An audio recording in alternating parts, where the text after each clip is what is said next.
Did the devastating events of October 7th, 2023 fulfill an ancient prophecy? Could the horrific attack on Israel launched by Hamas and its allies be the very conflict described in Psalm 83? The images of carnage and the stories of loss have left people searching for answers in ancient texts like Psalm 83. Psalm 83 speaks of a confederacy of nations united in their hatred for Israel and their desire to wipe out the memory of them from the earth. The psalm lists specific enemies: Edom, Ishmael, Moab, Hagrites, Gebal, Ammon, Amalek, Philistia, and Tyre. These ancient peoples represent a coalition determined to obliterate the Jewish state. The psalmist, Asaph, cries out to God for deliverance, describing the enemy's intent with chilling clarity. Come and let us cut them off from being a nation, that the name of Israel may be remembered no more.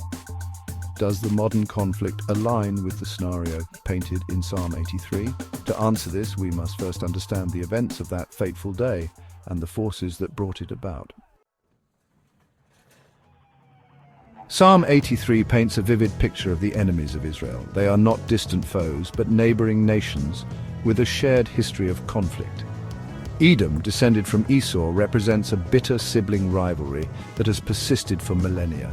Moab and Ammon, also descended from Lot, harbor their own historical grievances. The Philistines, the perennial antagonists of the Israelites, are listed prominently among the enemies.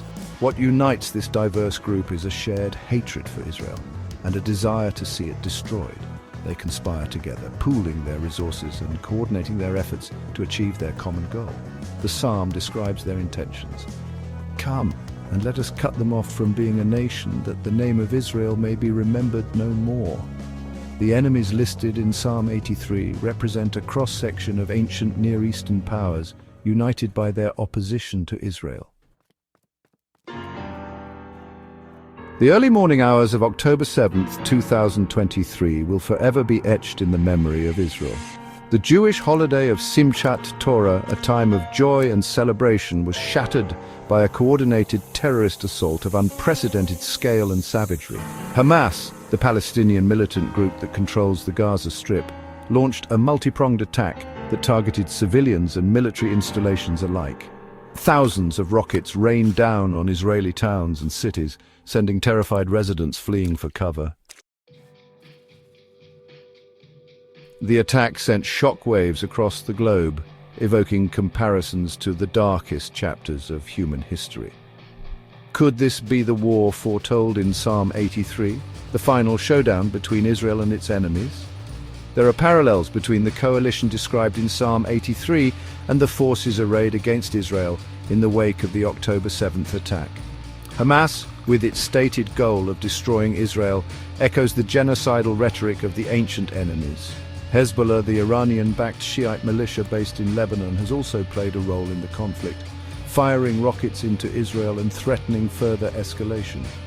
The involvement of Iran, a regional power with its own imperial ambitions and a deep-seated hatred for Israel, adds another layer of complexity.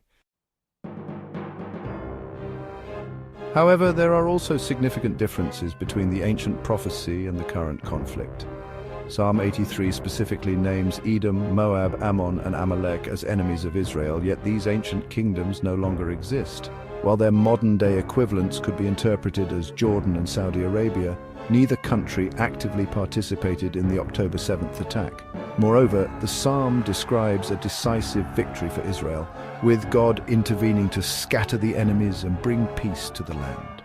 While Israel has demonstrated its military superiority in the current conflict, a lasting peace remains elusive.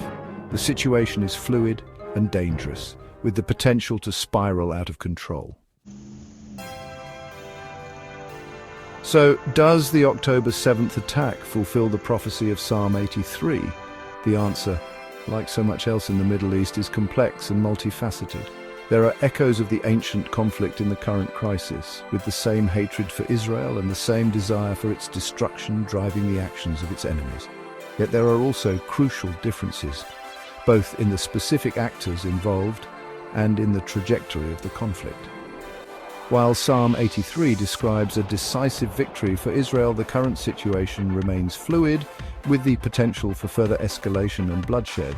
Perhaps the most important lesson to draw from Psalm 83 is not necessarily about specific predictions or timelines, but about the enduring nature of hatred and the need for constant vigilance.